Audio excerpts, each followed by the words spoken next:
Sorry, I'm late. I was looking for this video channel for a while. Yeah, finally I'm here. I got Great. Hi five minutes guys. going here.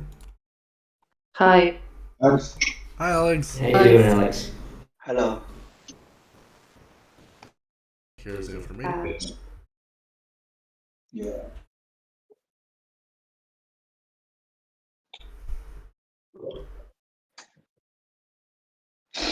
I think waiting for another 3 minutes until like there's no more people joining in, then we start. yeah. Okay. So first I'm gonna share my screen and to test if you guys can see my screen clearly, right? Yeah, let me check.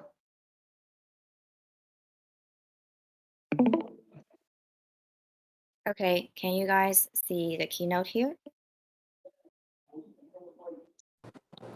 Yep. No, it's not Look showing good. up yet. Definitely good. Great. So I'm gonna try moving slides here. Do you guys are seeing the slides moving smoothly? No, it doesn't move. Like I showed you yesterday night. Better use Okay, the like share whole screen. There it goes. share the whole screen. Okay.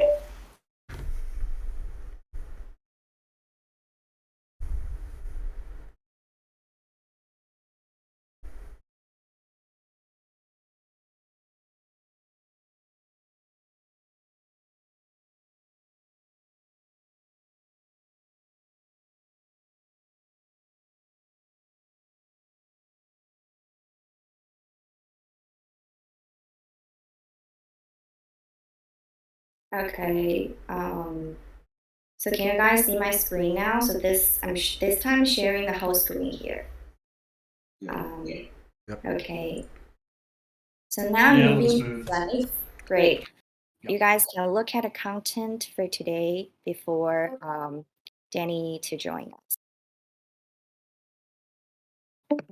We're also going to have a live question session directly with Alex and Danny. Great opportunity.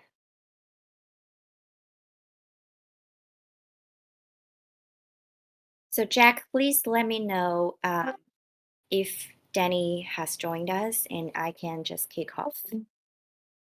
Okay. So You. Yes, Danny is in. yeah, Danny is Danny is here. in. Danny is here. Great. I already Yeah. see it in the list. Yeah. Great. Hi guys. Yeah. Hi, Danny. Hello, Welcome. Danny. All right, so let's just get started. So hi everyone. I guess you guys are pretty familiar with me. So this is Bree from Darwinia Network, and today I'm really glad to have this first Metaverse Experience Officer Chatfest with you guys. Thank you for joining us. And something really amazing that we have founders of Darwinia, Alex and Danny, also join today's Chatfest. So Danny and Alex, would you like to say hi to our Darwinia contributors first? Hi guys. Glad to be here. Danny, would you like to say something to our ambassadors first? Hello. Yeah, I'm Danny, and glad to be here. Yeah, it's long time no see. Yeah. Great. So how are you doing, guys, Darwinia contributors?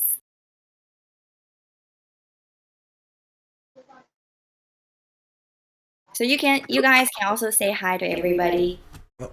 Doing well, thank you, Bree. Thank you, Danny. Thank Doing you, Alex. great. Yeah. Thanks for showing up, Definitely. everybody. Good to see you Perfect. guys. Yeah, thanks very much. Hello. Hello. Hello, everyone. Good to see you guys. Perfect to have you guys today. All right, so let's just kick off. First, I would like to go through the content for today's Chatfest. So first, I'm going to share some recent growth and progress of Darwinia Overseas Community and introduce a new energy of Darwinia Overseas Community. And then I'm going to walk through some details of the Metaverse Experience Officer Program. And Megan and Jack will also walk you guys some details of the program. And finally, that would be the most amazing part. That would be founder speeches. Alex and Danny are gonna share some recent updates and future roadmaps about Darwinian and EvolutionLand. So first, let's look at a chart. From the chart, we can see that we are seeing amazing recent growth of a Darwinia overseas community. and we have established this new Discord channel, increasing from like just hundreds of people to more than 2,000 of community members. And EvolutionLand is also evolving into a real Web3 metaverse.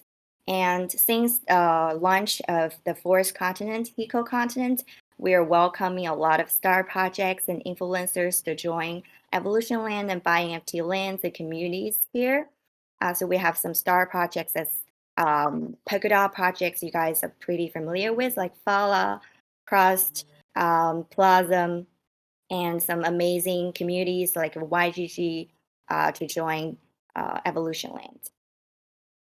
And recently, we have launched a new continent, Polygon continent, on EvolutionLand. So we're seeing these Polygon ecosystem star projects joining us, and a lot of crypto influencers like the Moonwalker and Marvin Fabis, BGG, and the wallet I'm Token have also joined us.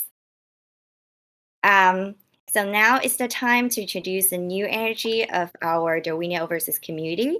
And Megan is going to be the lead of the Metaverse Experience program, and Jack is going to be the lead of the Overseas community.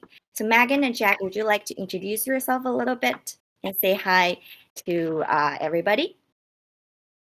Yeah, definitely. So my name is Jack.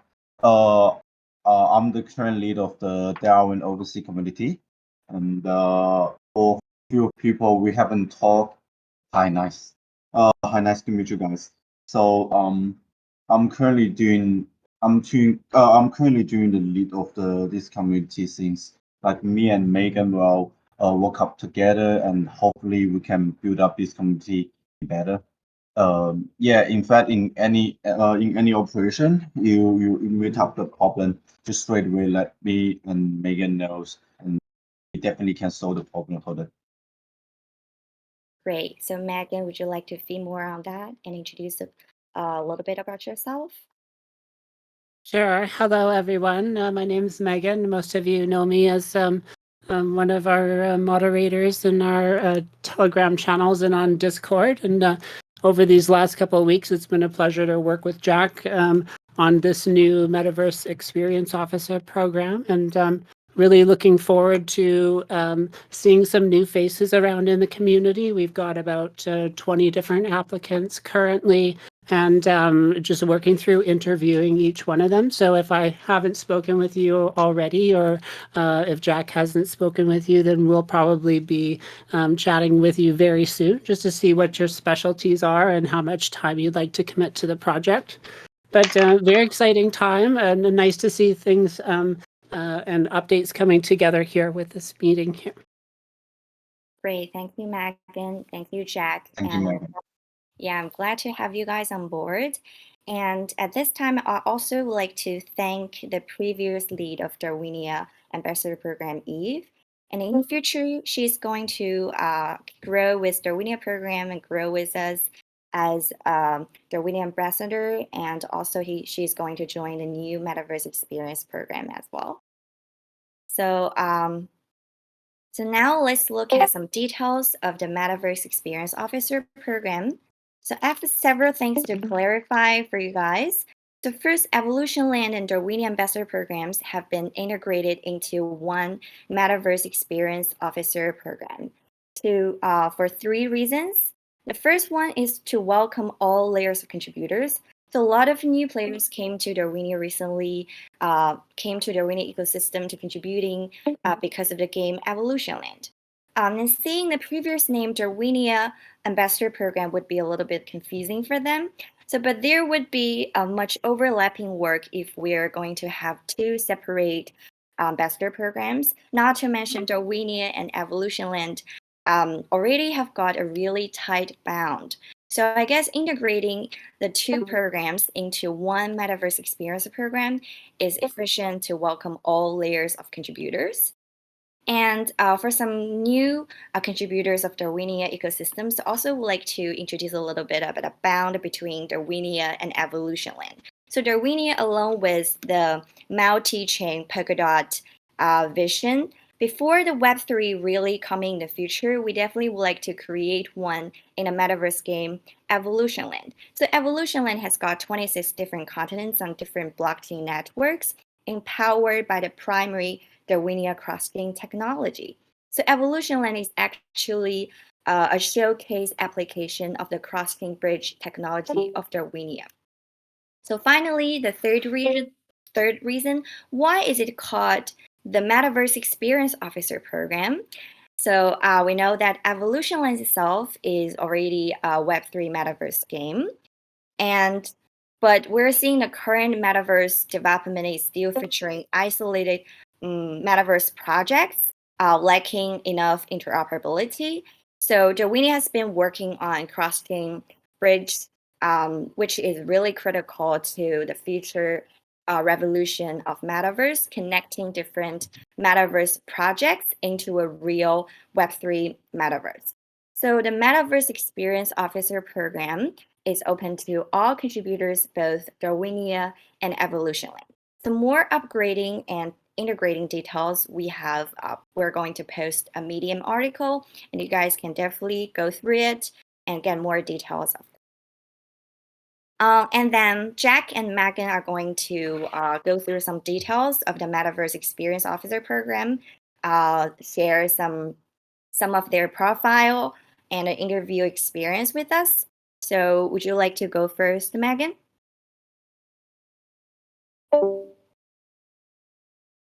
Maybe I'll defer I to can- Jack on this one. All right, so Jack, you can go first. Yeah. And So let me just do it. Yeah. So let me explain our experience officers program, and then for the people new join, we can let them choose about 3 different way to actually show up your personality, your ability, and then how the way you want to work.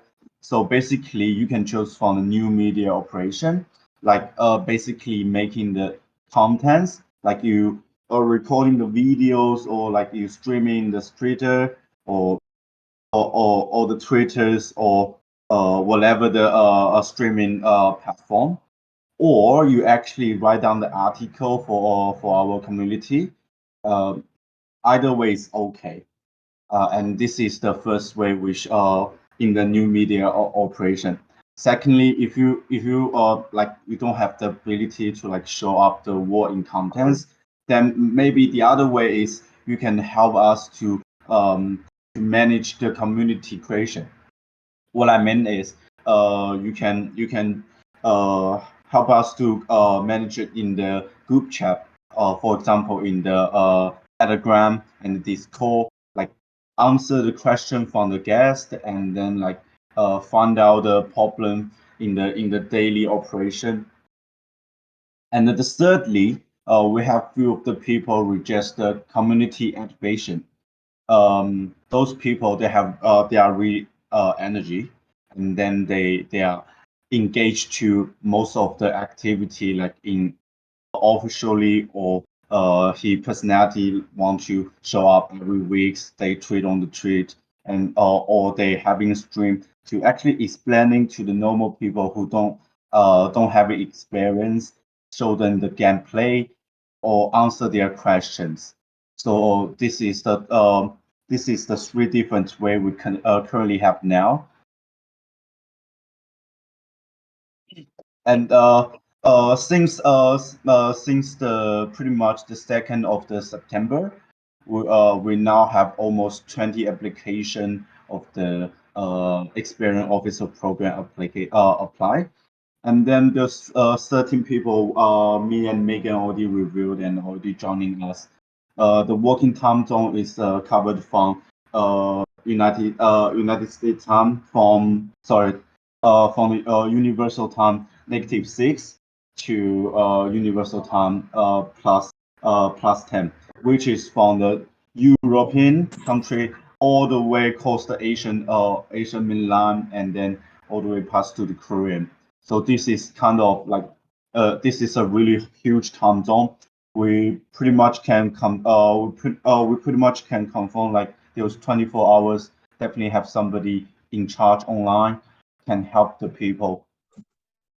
And basically right now, since everybody come from the war side, we having 10 language covered, like Chinese, English, Spanish, Russia, Russian, Filipino, Punjab, Haiti, German, and Luganda. So everybody, like those kind of language, I think can cover most of the people needs. So that's this half month what I've been down. Great. So Megan, would you like to feed more on that? So some of them may not like make for today's meeting, but we still would like to know them. So, would you like to share something and introduce a little bit about new officers you have interviewed recently, and what are some of their personalities and what are some of their interests in contributing the Darwinia ecosystem? Sure. Most notably, we have a lot of new ambassadors or applicants from the Russian, speaking Russian language and Belarusian, and like Jack was saying, from the kind of European time zones. And a lot of them are specializing in the media creation. So we're seeing a lot of new documentation and videos created, which has really been quite exciting over the last week or so. We've got one particularly active Russian member who has been involved in our trivia, and I'm not sure I can pronounce his name, but he it's 4 a.m. over where he lives, so unfortunately he couldn't join us today, but he'll be one of our regulars, hopefully showing up if we can structure our meetings at a slightly different time. But his Telegram handle is Pumpiner, and we have another Russian fellow, which, like I said, can't pronounce his name. But yeah, we've got some new members. Jack has been doing most of the interviews, and I've been looking after some of the people who we're already quite familiar with, and trying to onboard some of our ambassadors who we haven't seen in a while, like from our African continent. So. Yeah, we'll just continue on with that, and hopefully we'll be seeing some new faces arrive in our meetings and channels in the next few days. Great. Looking forward to see them in our next meetings. Great. So we have been doing a Darwinia Bounty program to provide specific tasks and certain objectives to keep the pace with the recent project development. And we have seen great growth of the bounty hunters to contribute to the Darwinia community as well. So Jack, would you like to doing a little bit recap for us to know more about the bounty program? Yeah. So basically, bounty program it's actually balanced to our officer program.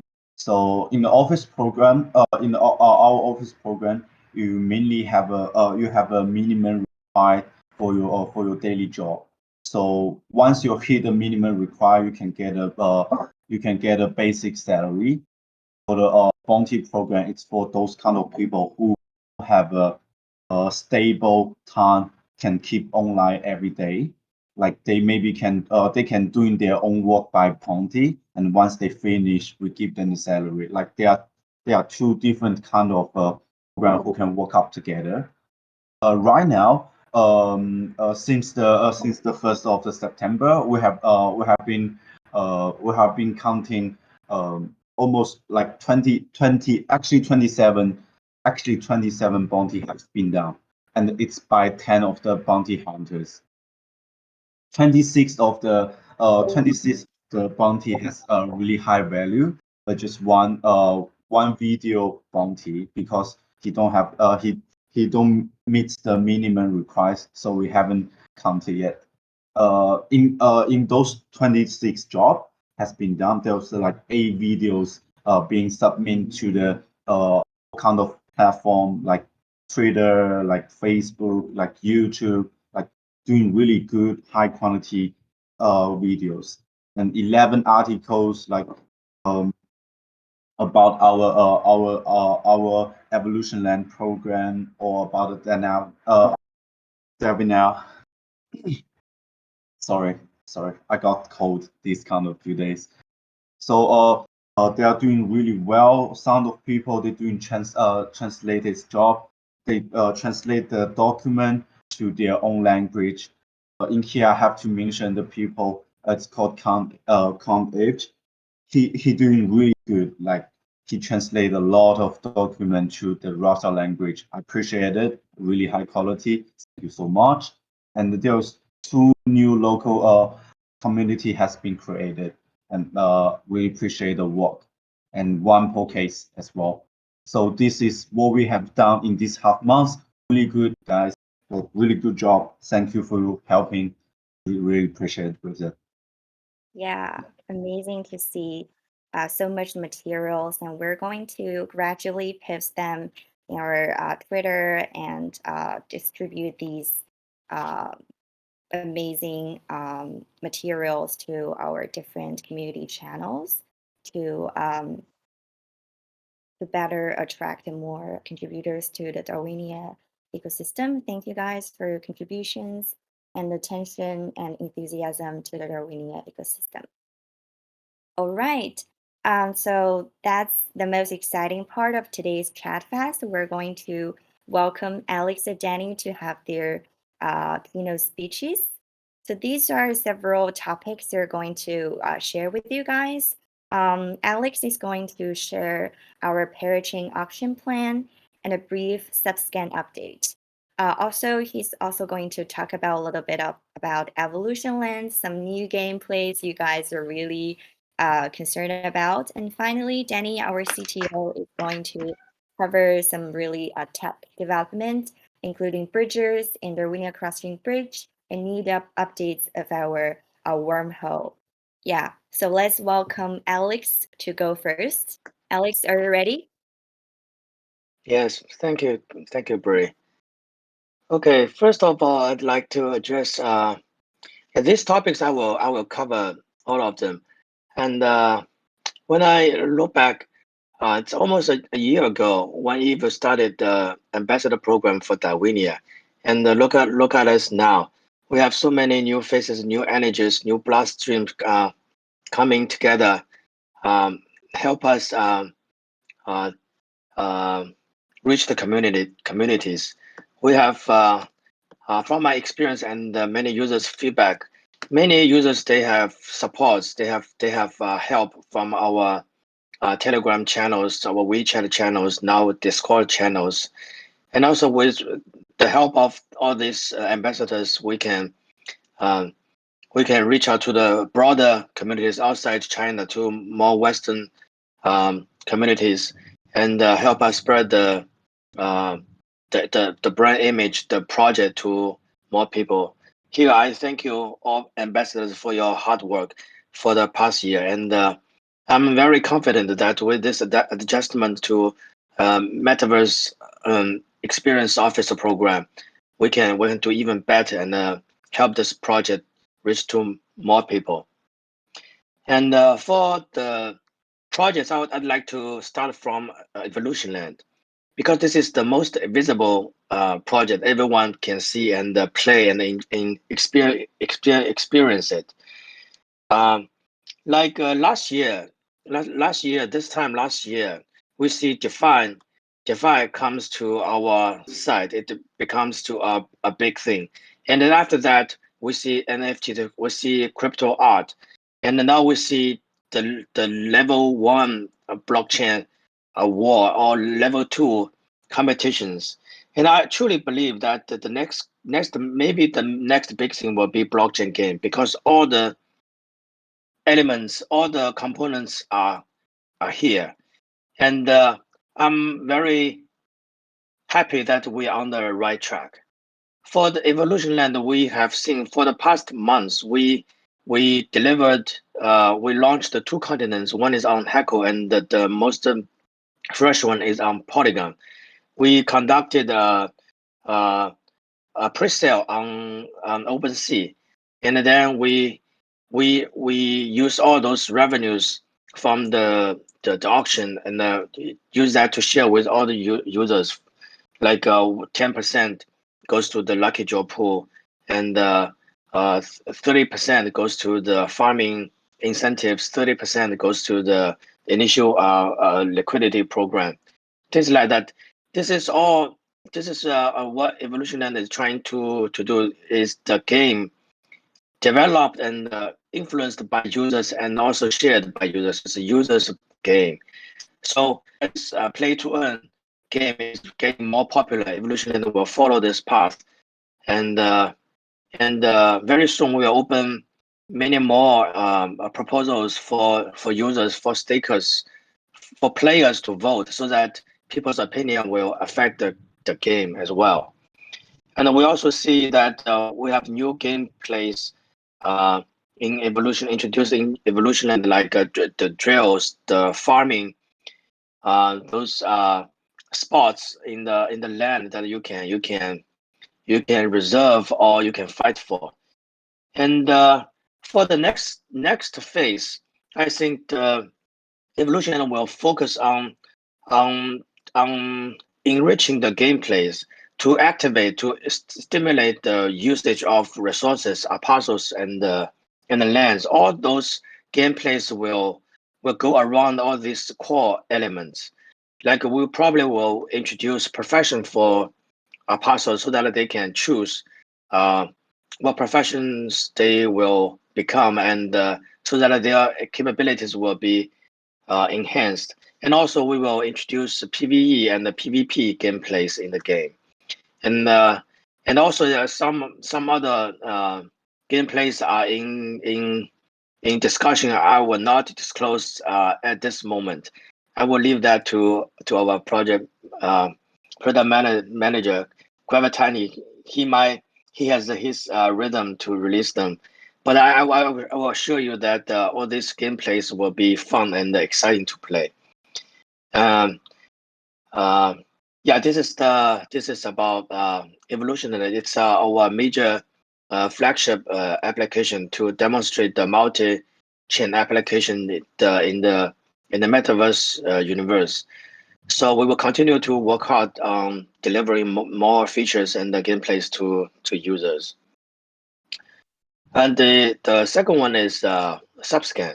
Subscan is a very important building block in our vision to deliver the Web3 experience and our goal. Subscan provides the low level data insights to not only end users but also to developers.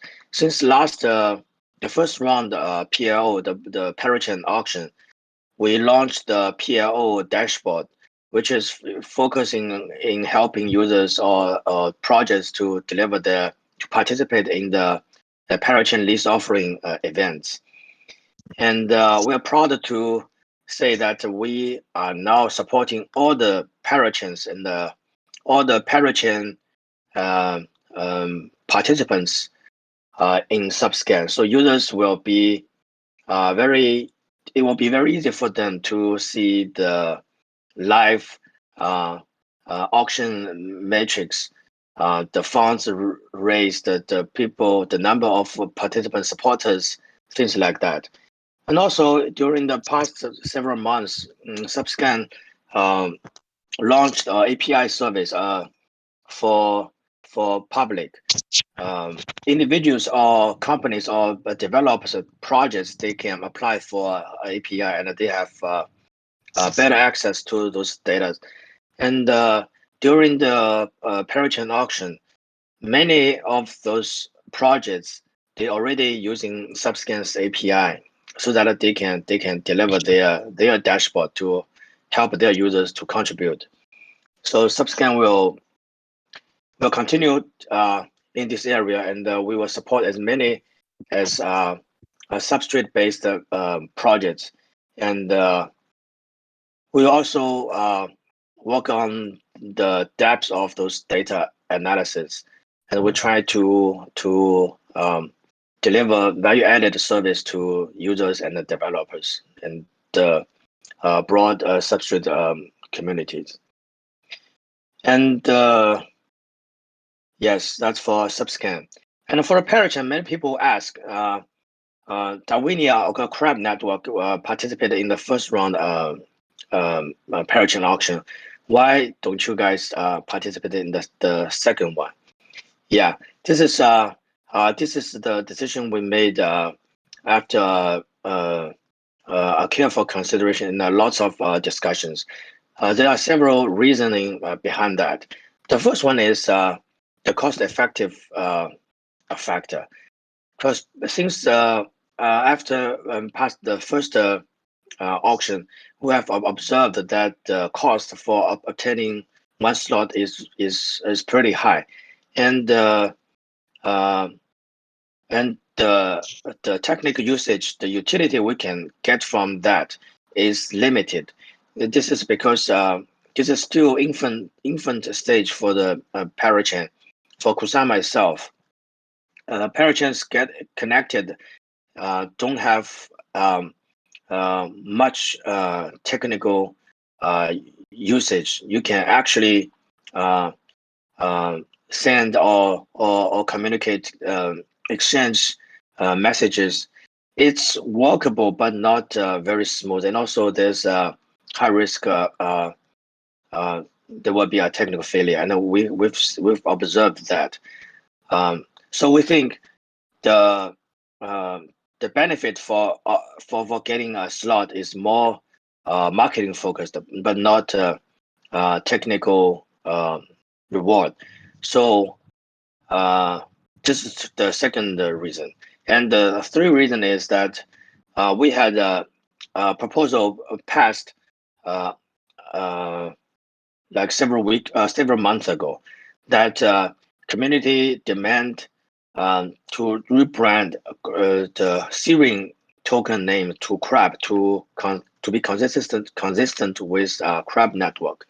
So we don't want to do that during the auction, and we think now is the good timing for us to rebrand this token name, so that we can have enough time to coordinate with external exchanges, update our wallet applications, and also update the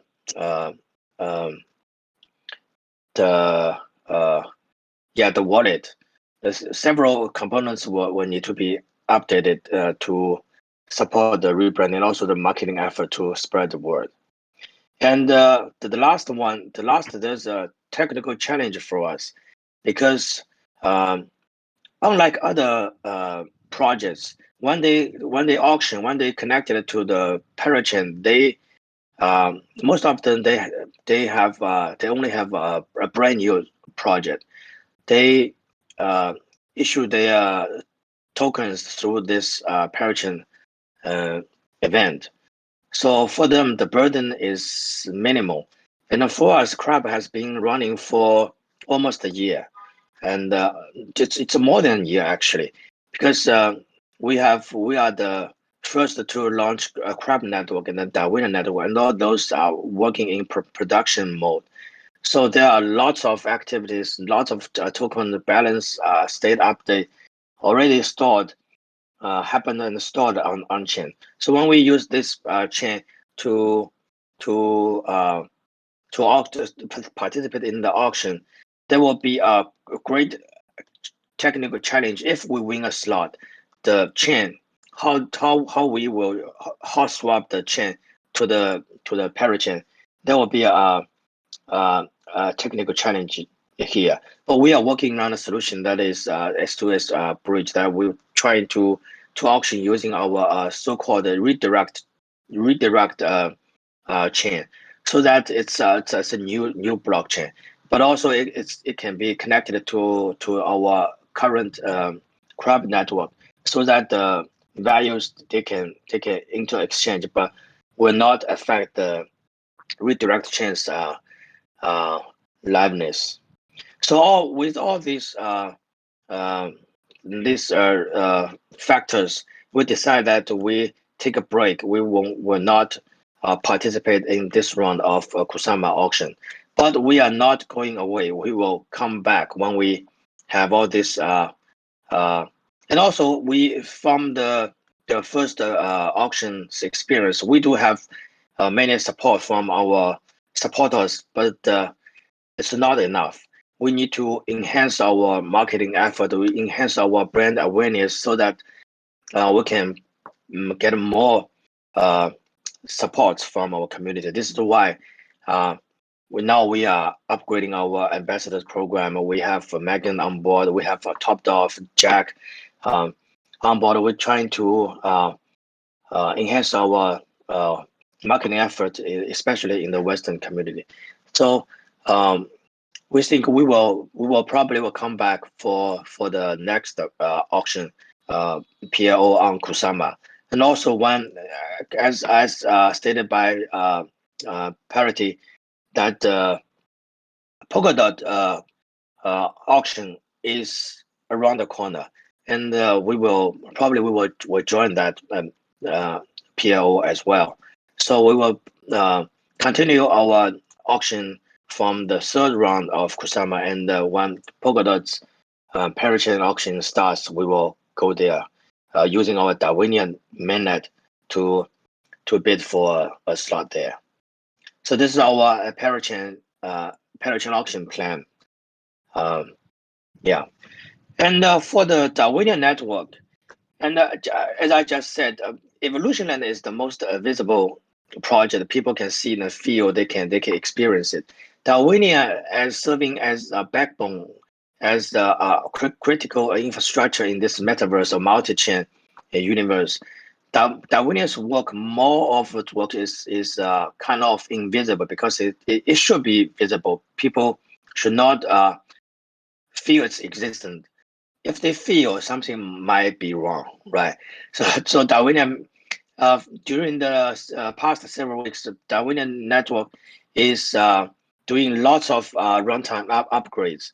One is fixing bugs, enhancing features.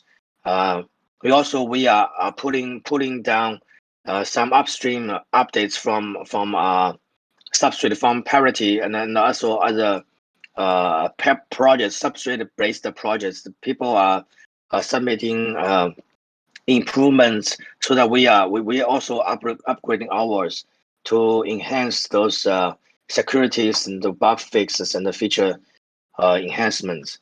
And also we did a lot of work in documentation. We have been told that our documentation is not the best. We agree with that. So we put a lot of efforts in documentation work, and we have. You are welcome to visit our docs at the Darwinian.network. You will see we have more technical articles, more tutorials about how you can, from the general user side, how you can participate in staking, how to use the wallet, but also lots of articles are targeting the developers, how you can interact with DVM, Darwinian virtual machine, how you can use our bridge service, how you can develop a bridge to connect with the Darwinian network. So documentation is a great, a very important piece of work that we've been doing, and also the bridges and the bridges. This is two concepts. One is the bridge between different between the heterogeneous blockchains, and the bridges is the software and also the people who are running the software to secure the value transfer. And this part, Danny will give more detailed updates on the technical side. And also we are very close to launch our new wormhole application. Wormhole application is the front user interface to help a user to transfer their tokens between the blockchains. And we are now supporting not only not only Darwinian and Ethereum. We will support S2S bridge. S2S, which means stands for substrate to substrate bridge, so that any two substrate-based blockchains, they will be able to be connected. So the first S2S bridge will be between Darwinia and the Crab network, and also we will support third-party tokens, not only Ring and token, any other third-party tokens developed by third-party developers will be able to register and use wormhole. And we have doing lots of work in refactoring, in auditing our codes, and we have seen in the not long ago, we have seen some level 1 blockchain suspended. We see some bridges hacked, and all these things are around us. So we take security very seriously, and then we want to improve our code quality so that try our best to make them safe. Yeah. So I will leave more details to Danny. This is my overview of all these the 3 projects and our view about the parachain auction. So I will hand over to Danny so that he can give us more detailed updates about the Darwinia network.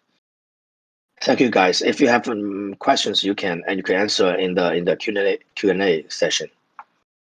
Yeah, Danny. Yes, I would thank you, Alex. Can you hear me? And Yes, I would like to yes. share screen, so I just quit and log in.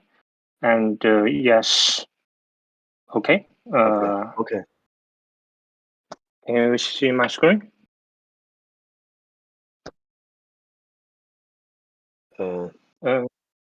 I guess you can see my screens, right? I cannot. Can you, Brie, can you see Danny's screen? I can see your screen. Oh, yes. Yeah, I can see. Yeah. Okay. Yeah. No problem. Yes. Okay. Yeah. This is slides I shared with party, and I get notified to there's such a Chatfest this morning, and so I didn't have a lot of time to prepare the sharing. So I think it's good time to also do the share to party and to everyone here. And I'm very glad to see the growth of the community of the EvolutionLand. And today I will choose. As Alex said, some of the technical works are sometimes invisible to community, but a lot of them are technical, and I would like to more people to see them by this kind of sharing and technical introductions. So this is general perspective of the last few months, and yeah, and so I want to get some update about what Darwinia introduction. Darwinia is, generally speaking, is actually in the bottom. It is bridge network for delivering crossing messages between different public chains, and also the community that is including various cross-chain applications that can be built upon Darwinia's cross-chain message services, for example, including EvolutionLand and also Wormhole. Wormhole is a cross-chain mapping token protocol that is for mapping tokens between different public chains. With this, users will be able to cross-chain transfer tokens between different chains. So including ERC20 and ERC NFT protocols. And also other applications that is based on EVM and bridge messages. Evolution will use these services to cross-chain transfer NFTs, of course, yeah. Okay, and this is an overview of the roadmap and updates. there's some details, milestones here. Some of them are delivered. Some of them are still working in progress. But generally speaking, we finished the Penguin interruption new testnet, which is to mock the next version of our protocol for Ethereum and Davinia to make it more decentralized. And yeah, and also the security audit, it is still working in progress, but we found a lot of important issues and fixed them. And also, we know that Ethereum, they launched the Berlin hard fork and the London hard fork. Since we are connecting the bridge to Ethereum, so we need to support the Ethereum hard fork, Ethereum London hard fork. And also the Davinia Crab bridge, it is still working in progress. And the Pangolin Pagro token protocol, it is done and it is on the testing, and also several other security auditing. So basically, the wormhole is decoupling the token protocol and the applications from the core protocol. So it can be unified as a new product, separate from the underlying message protocols. Yeah, and also we participate in the parachain, Parallel, and the PRL. And yeah, this is some detail, some researchers workers, including the design of Beefy Light client. It is a very important update to the Ethereum chains, including Ethereum and BSC and so on. And also a very important research work that we finished is the design of relay fee market. It makes the relays permissionless, and everyone can join, and we can form a kind of open market for the bridgers and the relays. And also, we have the generalization of the abstraction of the message layer. Yeah, and this is some we introduced. We want need more help from the community, including technical education and the rest developers. If any of you know who is good at this kind of techniques or good at this developing, or who is good at writing technical papers, please introduce them to us. We really need the help of these kind of talents from the community. And even though the core team and the colleague team is iterating now, and we also support other two projects, including Subscan and EvolutionLand. And for Davinia, this is basically the important things we need to do. And this is the execution velocity of the and the statics. And this is only one repository of our development, and this is things we do. And there's also a lot of other repositories under development. You can, if you are interested, or if you are a developer, you can go to our GitHub and to see the details. And GitHub also support the discussions, so you can also ask questions there or discuss any, including technical, non-technical topics there. And yeah, and this is some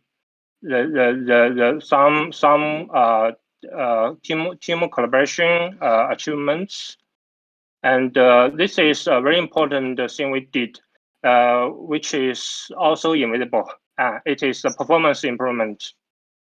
We did on-chain pruning optimization, and we pruning the chain from 1 gigabytes to almost around 2 MB. And this is very important because it makes us to able to do pre-test before upgrading the runtimes, and to do several other tests and only production network. So it provides us a very more solid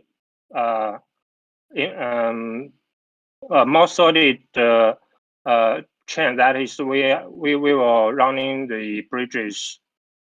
Yeah, and this is about security. We know that in the last 3 months, there's a lot of security events in the community. A lot of bridge projects such as Poly Network, they suffer a lot of loss from this kind of security events. And we learn the lesson, and we do a lot of work to review the codes and to do the audit the code. And here is a very important part that we do, and it is also the co-work with Echo, our smart contract developer, and we add a filtering for the target contracts to make the message protocol and the remote chain call more secure. That makes the target contract can filter the calls, how it can be called. And we improve the rollout of the new features and more code view. And we are going to set up maybe a monthly or 2 monthly security meetings inside and to review the codes. And here security workshop and proposed improvements. And I think also Bree also generated some ideas from this workshop and shared a medium about our security ideas of this area. So maybe if you have interest, you can go and take a look. And this is another thing that I think is important. It is a bridge relay free market. It is kind of mechanism to incentive bridgers. So we make it to more general and simple, and to be easy for different chains. And it is the basic mechanism to open the relay free market. Anyone can join as a relay, just like running a validator node. It is relay and all bridger is another very important role in our infrastructure. It is just like validators. It is the important role that is often running the program to relay the headers and the feed, the messages. And we make the bridge relay framework only depend on the basic message ledger. Do not depend on the up-level applications. So it makes the protocol more simple and general. And it built a basic crypto incentive and economic for the relay market. Yeah, that's basically what it's done. If you have more interest, I think we will. We have some drafts of the article, and we also have some information on the GitHub. If you are interested, you can take a look. You can take a look at them from the Debian Commons repository.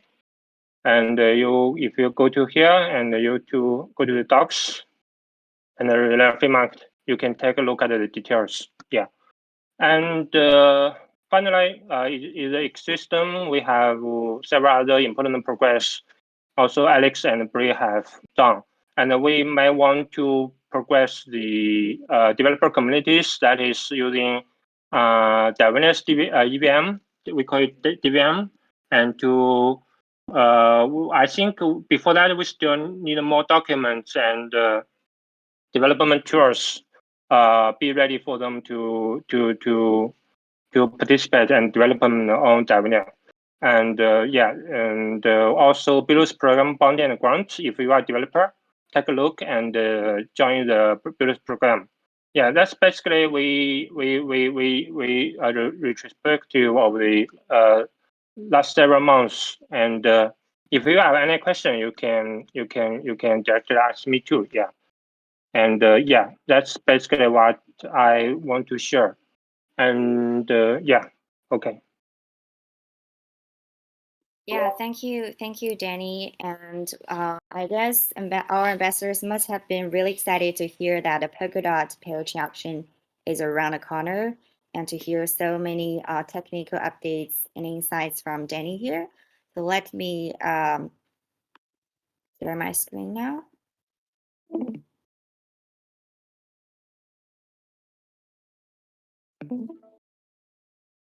All right.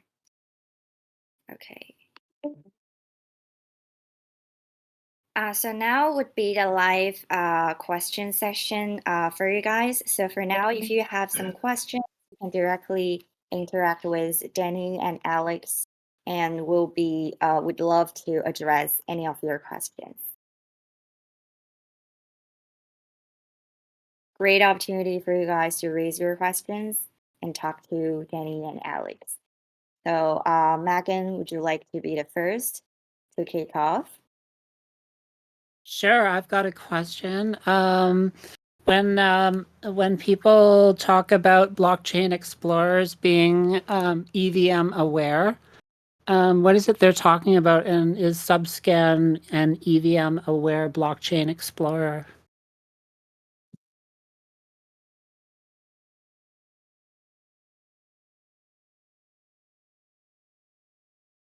Oh, sorry, what's the question? My question is Subscan an EVM aware blockchain explorer?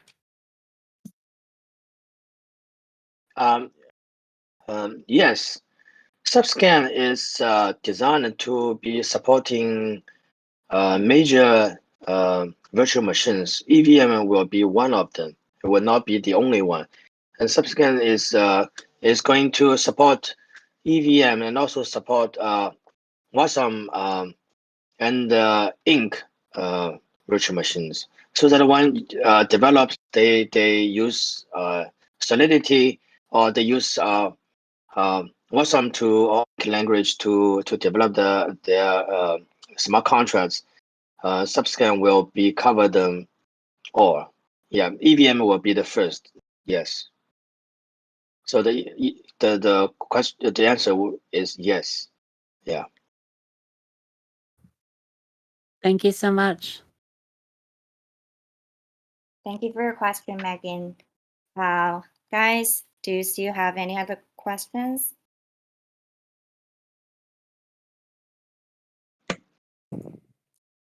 Hey, I have a question. Go ahead.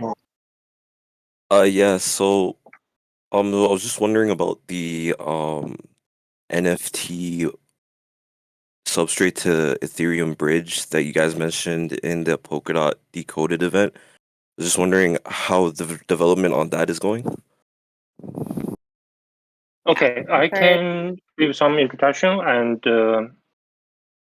currently we are running a test bridge that is from subject to subject, and our co-developer and I think Xiaochen is working on the token protocol. The token protocol will including tokens like ERC20 and NFTs. So basically, the ERC20 tokens design and is finished. The development and testing is ongoing, and after that, the NFTs standards like ERC721 and ERC 1155 integration will be much easier. For the progress, I think the most hard part is the basic protocol design and the message layer. For the applications, once the basics are ready, it will be ready, and the engineering progress will more predictable. So that's my ideas on this. Yeah. So NFT is can be supported very easily with token protocol ready. Yeah. And I think the next milestone of Wormhole is to integrate the test bridges. And if you are interested, you can go and test them. It is only for test because we want to make sure it is safe and stable before we launch the production features. So, but you can experience the token bridges there. If you are interested, it will be probably delivered this month or next month. Yeah. Great. Yeah. I will add Thanks. a few comments to this question. Because of the nature of our bridging technology, that we don't use any collaterals or the collaterals against the token that's being transferred. So we can all those tokens in our bridges they are no difference. They don't The bridge will not consider that this is a valuable ERC20 token or it's a invaluable 721 NFT tokens. In their eyes, they are all just message protocols, and our bridge will verify their existence in the Merkle tree data structure. So it's relatively easier and also doable against the other bridging technology that they will rely on those custodians collateral, sufficient collateral against the tokens being transferred. So it's relatively easier. So our developer needs to work out a message, the token, the protocol, so that all the tokens they've been transferred, they follow the same the data format. So in general, that ERC20 or ERC70, 721 in the protocol size, they are no different, just different format of token structures. So yeah, and in the future, I believe that there will other token standards become more popular, and yeah, we want those type of tokens to be transferred, and our bridge will be easier to expand and support those data formats. Yeah, so this is what we are our developers are working on to generalize the protocol to support all their various token specs. Yeah. Thank you for your elaboration, Alex. So we still have like 3 questions to go. So any other question from you guys? I guess it's a quick question. What's the best way to like submit suggestions for Subscan? I've heard a couple from users and I've come across a couple things that I think would be great to add to Subscan. Yeah, I think the best way is to reach the product manager Yakio, and we have an element. I think I can send the link here, maybe. Yeah, I should have thought of that. I'm on Element. I talked to Yakio to get my validator. I guess verified. So I will pass that on. Actually, we were talking about this the other day about Subscan's redesign of its homepage, and there will be a visible link there that to submit feedbacks or supports. At the moment, you can only go through those community. Actually, at the moment, there's icon in the foot area, which is email icon that you can send an email to the Subscan team. Later on, you will have a more visible link. So either you send an email or you go to the Element or WeChat channels to contact the Subscan team members. Yeah. So at the moment, this is the way to reach out to Subscan team. Yeah. Okay. Thank you very much. Yeah. No problem. All right, 2 more questions to go. Any other questions? Don't save to the next Chatfest. Raise them now. So we have got questions for Subscan and our NFT bridge. Any question for EvolutionLand? Have you guys played the game? I definitely got a question for EvolutionLand. So Gravidity did mention with the PVE. So will the careers be happening? Will that happen before PVE or after PVE? Is Gravidity here? Yeah, that's a great question. Is Grab Tiny here? Yeah, actually, I think he's not I'm here, here. right? Yeah, Ah, I'm here. yeah. Yeah, Tiny's do you here. want to answer that? Yeah. About the career and the PVE system function, I think the PVE function have finished the maybe game design, the function design. But I think it will be better if PVE this function will be launched after PVE system have launched. Since I think these two are if puzzles have a career, it will enhance its ability to battle in PvE function. Like there will be maybe two career for puzzles to choose. The first one is puzzles who is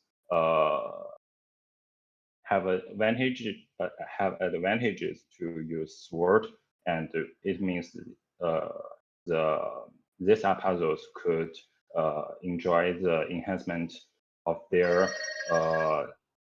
combat effectivity effective. And another one is like for puzzles who is good at use shield. It means that these puzzles could enjoy the enhancement in their defensive in PvE system. Both of these two careers are have closed connection with PvE system. So I think it will be better after the career system will be launched after PvE system. Yeah. Thanks. Thank you. Okay, so the last question.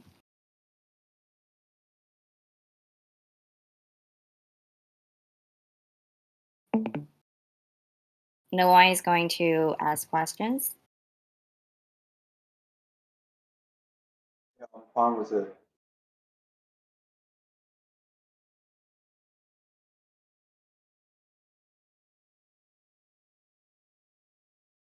All right, we also have collected some questions from the community. Let's collect one question from the community.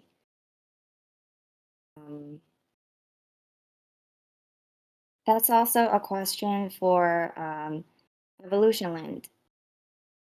Okay, so EvolutionLand has recently launched the latest Polygon continent. What are expectations about this compared to the existing continents? Yeah, so we have got Ethereum continents. We have got 4 different continents on different blockchain networks. So what are something special about the Polygon continent, GravTiny? I think for Are you Polygon here? continent, yeah, I'm here. For Polygon continent, I think it will be more convenient for Ethereum, maybe Atlantis players to make some transactions between Polygon and Ethereum. Like it will be easier for players in Atlantis to transfer their rings to Polygon continent. So I think that maybe because of the high gas fee from Ethereum, players couldn't enjoy the game so much. But if they stake some rings on Ethereum, they could transfer their rings on Ethereum to Polygon network. So it will let the Atlantis players to join the new continent. And also, we are developing we are doing some research about the Arbitrum, and maybe soon we will see the result of that, and maybe we could just do something for like make the layer 2 Atlantis that users could enjoy Ethereum, maybe Atlantis continent.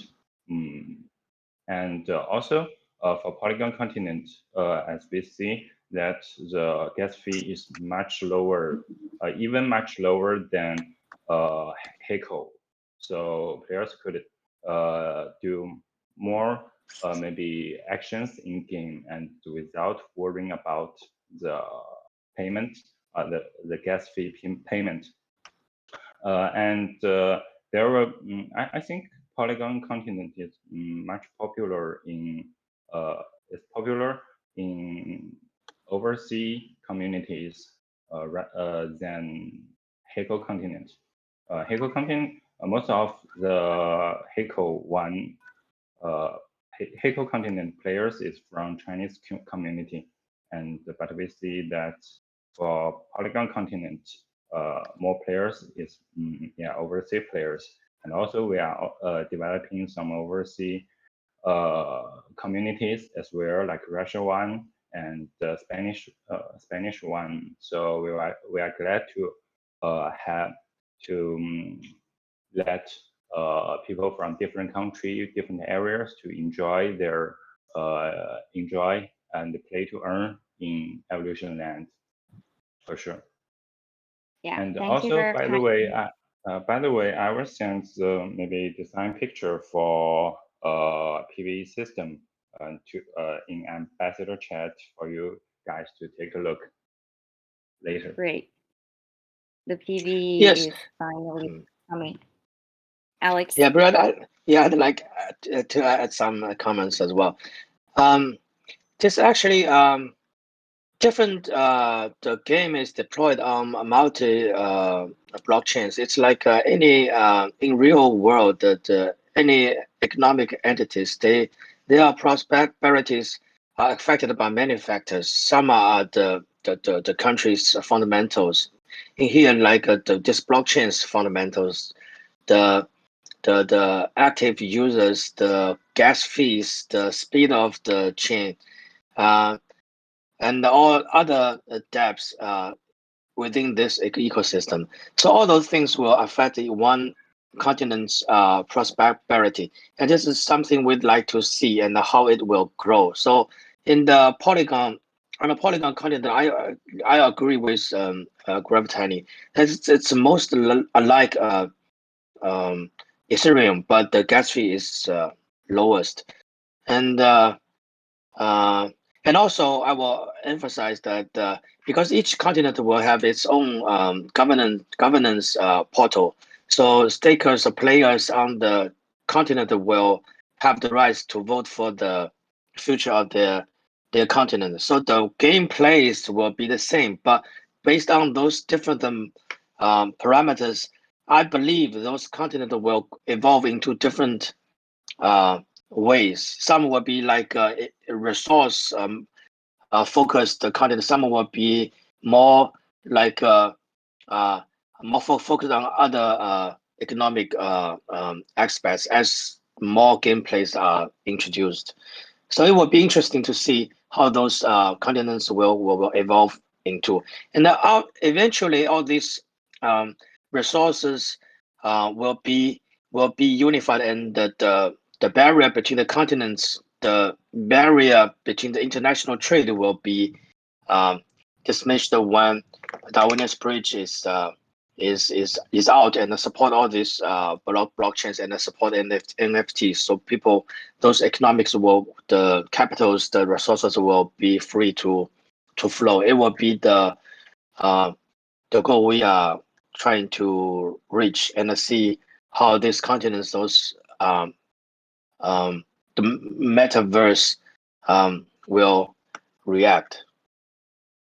Yes. Yes, exactly. So we're going to see more cross-continent gameplay, and to see those contents finally get connected, like in the real crypto Web3 world, into a real metaverse. All right, thank you for everybody joining today's Chat Facts, and thank you, Danny and Eccles, for sharing your insights. And don't forget to follow us and invite your friends to join the Darwinia ecosystem and community. So see you next time, your next Chat Fest. Thank you guys, and bye. Bye bye. Thank you guys. Thank you. Thank you, Thank Bree. you. Thank you, Bye. Alex. Thank you, Bree, Danny, Thank you, Alex. Megan. It's good seeing your face.